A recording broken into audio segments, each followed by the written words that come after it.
Time and work, அதாவது நாட்கள் மற்றும் வேலையில் இந்த மாடல் சம் கேட்டாங்களா எப்படி குயிக்காக சால்வ் பண்ணலாம் அதை பார்க்கலாம்.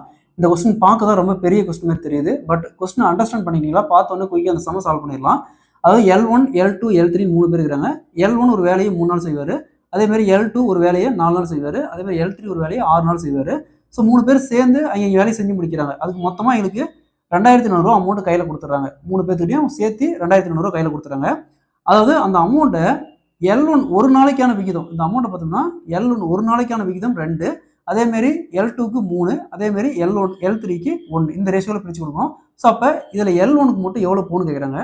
இந்த மாடல் சம் கேட்டாங்களா, டைரெக்டாக அந்த 4ஐயும் இந்த ரேஷியோவும் பிரிக்காங்க. 3 × 2 6, அதேமாதிரி 4 × 3 12, அதேமாதிரி 6 × 1 6. ஸோ கொடுத்துருக்குற அமௌண்ட்டை இந்த ரேஷியோவில் பிரிச்சோமா யாருக்கு எவ்வளோ போகுது தெரிஞ்சிடும். நமக்கு தேவை L1. அப்போ L1ங்கிற ரேஷியோ பாருங்கள் 6, 6 வகுத்தல் டோட்டல் 3 ரேஷியோ ஆட் பண்ணுங்கள். எப்போவுமே வகுத்தலில் டோட்டல் ரேஷியோ ஆட் பண்ணணும். 6 + 12 + 6 24. அப்போ 24 × டோட்டல் அமௌண்ட் 22,400.